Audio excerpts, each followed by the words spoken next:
let's talk to him. He is a famous actor. He's been in such movies such as Win-Win and John Adams, I believe, was his miniseries. Yep, and wasn't nominated for that show. You were not. Were you? Do you only count the movies you're nominated in? No, you're just bringing up a lot of bad memories. That's all. But if the work is good, just because you're not nominated, well, it's pretty bad reviews when it came down to my performance, if you recall. I don't. I guess I missed it because I frame the bad reviews that I receive. You frame bad reviews? Well, that's the only ones I have, and I've got to decorate somehow. Okay. Currently, he's starring in Billions on Showtime. Thanks for rubbing it in. That's maybe not getting the greatest reviews, but it's it must be fun, right? Well, I wouldn't say fun, but it's work, and you get to strut around and yell at people. And I wouldn't say strut around. Do you want to give me the introduction or not, Scott? Paul Giamatti is here. Thank Hello, you. Paul. Thank you for that. Thank you for the bare minimum. Boilerplate. I mentioned three. Oh, now you mentioned the pate because I'm a bald fuck. Is that what you're saying? No, because that's how you pronounce it. It's a boilerplate, and you said boilerplate. I believe it's boilerplate, my friend. Well, I'm going to look it up. When it comes to me, yes, I can fry things that would normally be fried on a boilerplate on my boilerplate. Have you met Maria? Actually, I auditioned to be on Those Who Can. Yes. What part did you audition for? They kept bringing me in, and I found out after a while that they're the Grolic guys, right? Yeah. They were just bringing me in to have me on tape and mock me and humiliate me sexually. Really? Sorry, that sounds, Well, that's the way Hollywood works. Did you find the pronunciation on pronunciation.com? It's boilerplate. You're right. Yeah, why have I been saying boilerplate? Why have you? Now it sounds strange coming out of my mouth. First of all, how many times have you been saying that? Well, I think I just started saying it like 3 months ago. I'm glad we could finally clear that up. Yes, I am a bald fuck. You are bald, yeah. And my boilerplate bio is that I am the world's most successful, unsuccessful, worthless sack of shit. You're one of the baldest actors. I am an iconic person. I'm an iconic representative of people that people don't want to look at. Yeah, I mean, there's a Jason Statham type who's like bald and sexy. Nope, can't do squats. Right? Wait, why can't you do squats? Well, because my knees have been whipped severely over the years by various dominatrix and financial dominators. Oh, financial dominators. Yep, that's the world that I live in. So when you see me on TV, it very quickly goes down the pipeline of paying for someone to not have sex with me. I notice. You know Billions. Obviously, that's part of your character. How do you think I got that part, Scott? Because you have a lot of experience being whipped by dominatrix. Yeah, I didn't audition for that, and they didn't come out to me. I was bound and gagged, and then I awoke, and suddenly it was a screen test for Billions. Oh my gosh. Wow. And luckily, yes, there are some scenes where I do get to breathe and have some craft services in between, but in general, that production does, I do fulfill the role as a sex slave off camera. You're off camera, you're a sex slave yes. to the... Okay, when I see a project like that, I just assume they get a Paul Giamatti and they say, hey, let's give him a great part. But Scott, that was a little bit insulting, and I'm going to allow it because that's the kind of thing that I'm used to. But you don't just get a Paul Giamatti, I am a trained actor. Right. I am, and yes, things have gone wrong in my life, but there is some training that's gone into it. I felt very empathetic towards Maria's story about, your struggles in Juilliard with some F's and stuff. I went to Yale. You went to Yale? Yes. Okay. I've been to Juilliard, and I've been asked to leave. Meaning you were accepted there, or you just went by one day? They asked. I was brought in to teach just a one-off class, and when I showed up, they were disgusted with me, and. Because of the sex stuff, or no? I think there's plenty to. This was on one of my cheat days, one of my free days. And I'm for artistic purposes, and I try to make an arrangement where I'm allowed to work. Yes. I don't think you get that from a cheat day. I mean, what I mean to say is I was dressed in a leotard, and they put me in a Midsummer Night's Dream dance studio, and the little fairies and the king of the fairies, Oberon, they danced around me and kicked me in the groin and various lard ripples that I have. Ooh. And And they kicked me to the time of the music that they were playing, and they did it for dance practice, and that's what they want. That's what they hired me for. And then it turned out that the check bounced because they threw it at my body. So the check physically bounced. It physically bounced, and if we all know if that happens to a check. But I'm doing fine. I'm doing great, Scott. In case you were wondering, I was on the TV program. You were on the Comedy Bang Bang Bang Bang TV TV program. Still, those residuals ran out, but they really went a long way. You know, I'm sorry about that. Once you air something, 4 times, I think it's just dwindles down to nothing. Luckily, the work that I do for scale, I'm able to hide from various people who have sexual domination roles in my life, and I squirrel it away sometimes in my cheeks, and that's what Paul Giamatti gets to live off of. Well, look, Paul. So good for me. Good for you. I mean, look, I'm a fan. I'm a fan of your work. That's not possible, Scott. I know that what you're doing is leading me down. What you're doing, the primrose path. You're approaching me the way a lot of people do in society. I am unneggable because I neg myself. I'm not playing any kind of game with you. No, I understand what you're doing. Mystery or anything like that. Someone like you, who the world has given everything to. You got a slick smile. I have a certain amount of white privilege. I would agree with that. You're a real lucky Jackie, if you ask me. You're lucky Jackie. You walk down the hair with your golden flax hair. I don't know that. You walk down the street. There was a Freudian slip because I don't have hair and I'm always thinking about it. You walk down the street waving your hair at people. Let me tell you something, Scott. I know what you're doing. You're trying to build me up just enough that it'll be fun for you to tear me down again. I would say that would be gratifying to me sexually, except I am no longer allowed to gratify myself sexually, even when I'm intentionally humiliated. Really? I am by the way, you are rock hard. But you'll notice that I am locked up. Yeah. And there is a chastity belt that's tied around me. Oh, I did. Okay, I did. I wondered what that bulge was. That's a chastity belt, Yes. And who has the key? So it's not actually rock hard. It appears that way through my pajama pants. Mm-hmm. Yeah, I was going to say you were wearing pajamas. I'm wearing pajama pants, and I'm. Is that the only thing that'll fit around a chastity belt, or maybe MC Hammer pants? Yes, MC Hammer pants would work, and that is one of my other outfits. If you go into my closet, there's a number of leather outfits that I am made to wear, and there's also a number of comical outfits that. Hey, maybe he could go out and look like that. Mm-hmm. And some of those turn out to be the kinds of outfits that you see me in films.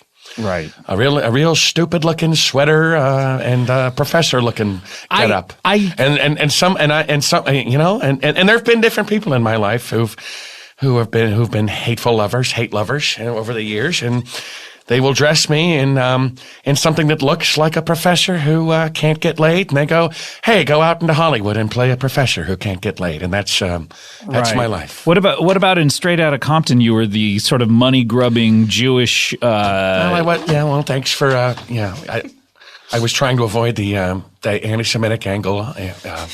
I'm not Jewish, and I have played them from time to time. But there's no other way. I mean, it's a history. He was Jewish. Let's just put it this way. If there's a piece of shit in a movie, they go out to people and they go, "Hey, is Paul Giamatti available?" And if I am not physically being choked or otherwise restrained, then if they don't feel like they have a budget where they want to pay someone a real rate, but they want to pay scale because I don't know if you know this, but I always work for scale. I didn't know. I wouldn't have assumed that. I mean, you're successful. I work for scale, and I break the scale. I step on it. In case you were wondering. Right. Okay. Look, Paul. And so, yep. Yeah.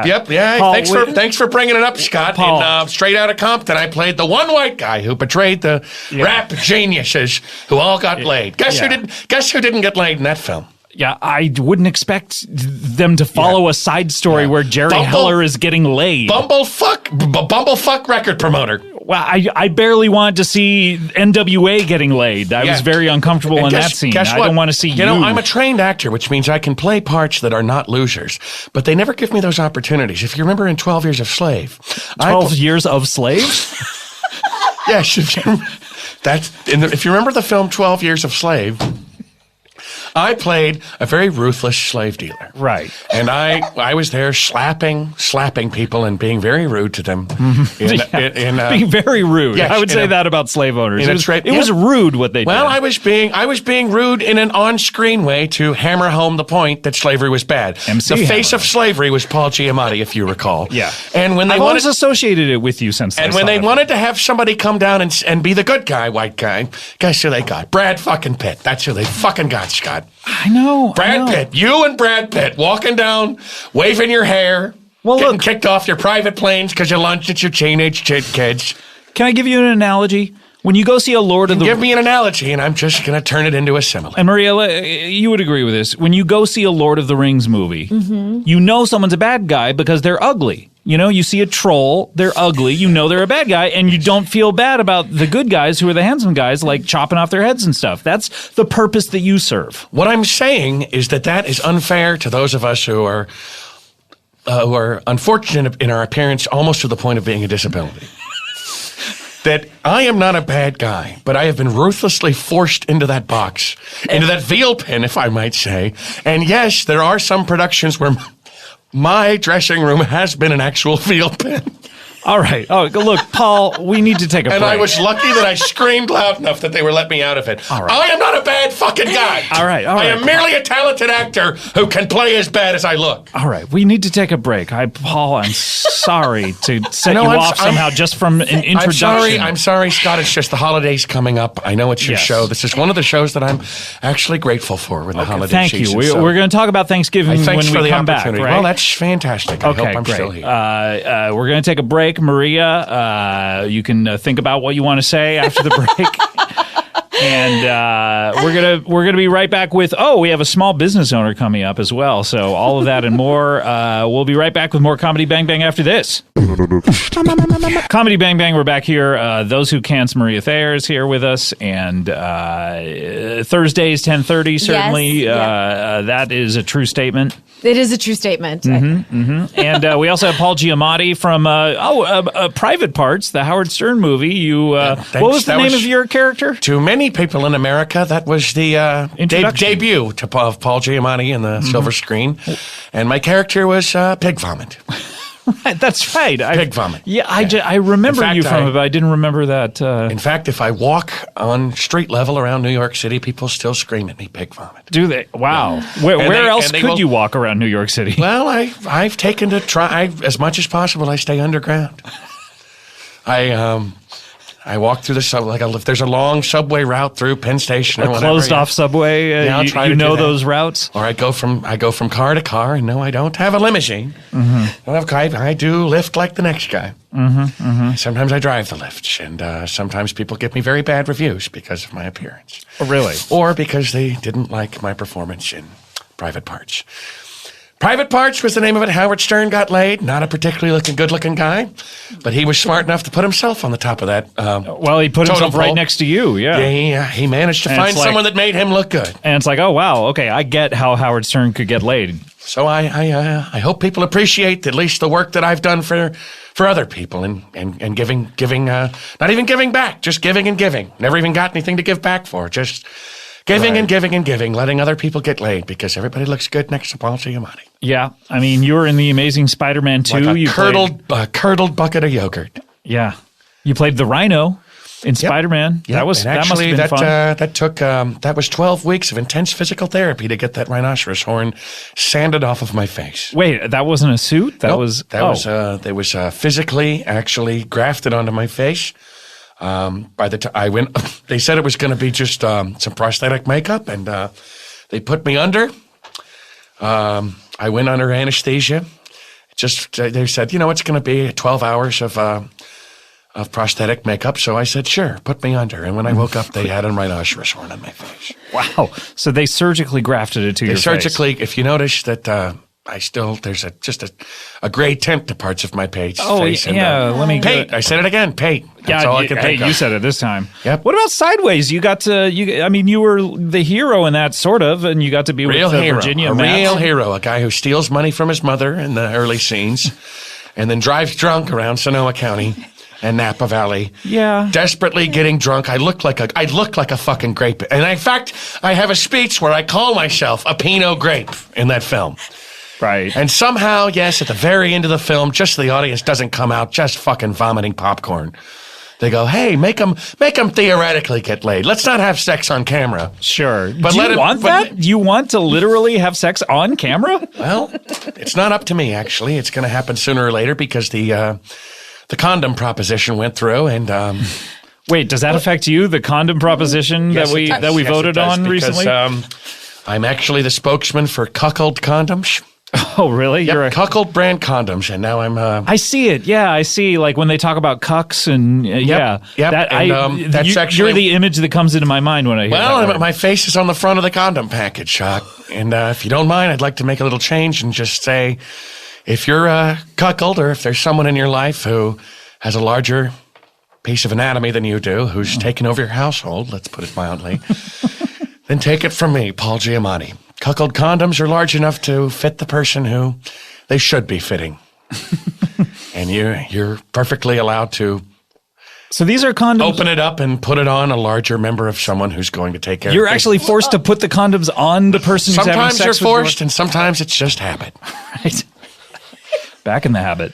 You also, by the way, played a Friar Lawrence in Romeo and Juliet. Sure, I can play a Friar Lawrence, yeah. Yeah. Like Not Romeo. Arguably the guy who caused Romeo and Juliet's death. Did he really? Yep. If the friar had been able to run a little bit faster or communicate his bullshit a little bit, yeah, that's the kind of parts I get to play. Do you I think played Hamlet in Yale, and guess what? It was so bad they locked me up in the crypt at the Skull and Bones crypt. Oh no! Overnight. Really? Yeah, that's how bad the reviews were. Oh. Do you think that when they were casting Friar Lawrence, they said, Friar, let's see, we need an actor. What does Friar remind me of? Oh, yeah, food. Fried food. Fried yeah, thank you. Yeah. Actually, that's the bed I sleep in when I'm in Los Angeles. I have a little apartment here in L.A., and I sleep in a fryer. You do? Yep. There's an oil fryer. Oh, Not no. my idea, but that's... I used to rent it out as an Airbnb, and then someone moved in and took over. So there was originally a renter on Airbnb, was now a squatter, and took over my apartment and now runs the show when I'm in Los Angeles. And so, just for laughs. Great festival. Had me, yep. And actually, that's I make a little money on the side playing Victor, the little mascot. The mascot. You play that? Yep. I love that mascot. All they do is dump me in green paint. Oh, right. So there's no suit? They dump me in green paint and they put a conical nose and two Dilbert pointy-haired Bosch stalks on the side of my head, and there I am. There I am. I'm suddenly Yeah. Victor, the comical mascot of the Just for Laughs. Juice Pereira. Juice Pereira, yeah. Yep. All right. Well, Paul Giamatti's with us. Great to have you I'm here. with us. I'm here.